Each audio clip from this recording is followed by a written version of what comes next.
wafdi uu hogaaminayo wasiirka diinta iyo awqaafta Sheekh Khaliil Cabdillaahi Axmed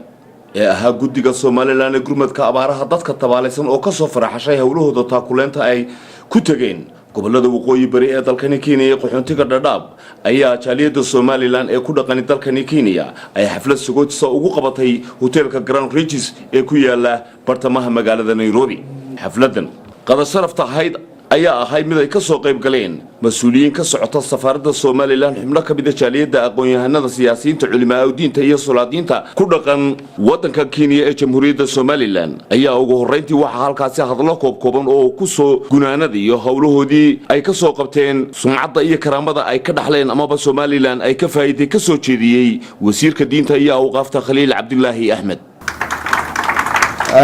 markaan nahay ka xukuumad maamul cusub oo hadda dalkii doonay isbedel inuu ku sameeyo isbedel lagu yimi laga maarmaan bay tahay siyaasadihii farabadnaa ee kala duwanaa inaynu wax farabadan furfurno oo aynu ka dhaqaajino cidla aynu taagnaane meelo farabadan iyo maxaan ku leeyahay ujeedooyinkeena aynu muujisano caalamka geyno golayaasha adduunka geyno safarada la xiriirno taasaana runtii wax lagu gaari karaya. waxa kale oo isaguna halkaasi ka hadlay kuna buuriyay safaaradda jaaliyada iyo shacabka ku dhaqan dalkani Kenya ee reer Soomaaliland inay isku duubnaadaan wasiirka ganacsiga dalxiiska iyo warshadaha Cabdirasaaq Khaliil Axmed. inta markaan ka gudbo ku noqon maayo hawsha aan halkan u nimi iyo muhiimadda ay lahayd runtii waxaan oran karaa waxaynu ka jawaabnay oo kaliya gurmad caalami oo socday oo dadka tabaalaysan walaalaheena aynu gaarsiinayno. waxa kale oo isaguna halkaasi hadallo wacyigelin iyo tusaalooyin iyo xadiisba ka soo jeediyay imaamka masaajidka Cali Mataan Sheekh Maxamed Awaadan. aday baahi ku hayso ayaad siin kartaa qof kale diintaanay ku caddahay. waxa kale oo halkaasi isaguna waftiga kala hadlay jaaliyada iyo xubnaha ka soo qayb galay shirkaasi safiir ku xigeenka safaaradda Soomaaliland ay ku leedahay dalkani Kenya Cabdirasaaq Axmed Korani. midda kale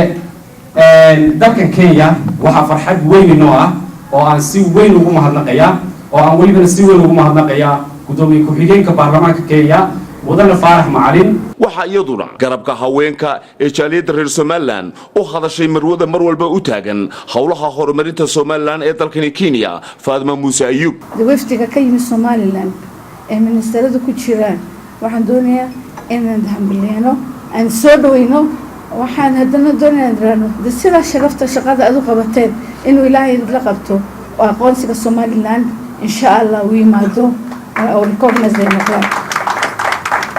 waxa kale jeclaan lahay inaan raano sida ragga u siinaysan shaqada dumarkana meel kasta inay ka siisaan. ugu dambeyntii waxa halkaasi soo gunaanaday xafladaasi qada sharafta ahayd ee lagu sagootiyay wafdigan ballaaran ee ka socday Soomaaliland gudoomiyaha jaaliyada Soomaaliland Yuusuf Cabdiraxmaan Cabdillaahi oo isagu martiqaadkani u fidiyay wafdiga. hawshii loo soo idmaday in ay guteen anigu waxaan ka mid ahaa dadkii la socday electric runtii goobtii iyagoo xataa iyagoo adarkaysay wasiirka iyo runtii dhammaan xubnaha kale oo dhan gacantooda ayay ugu qaybiyeen ma aysan u marinin gacmo kale.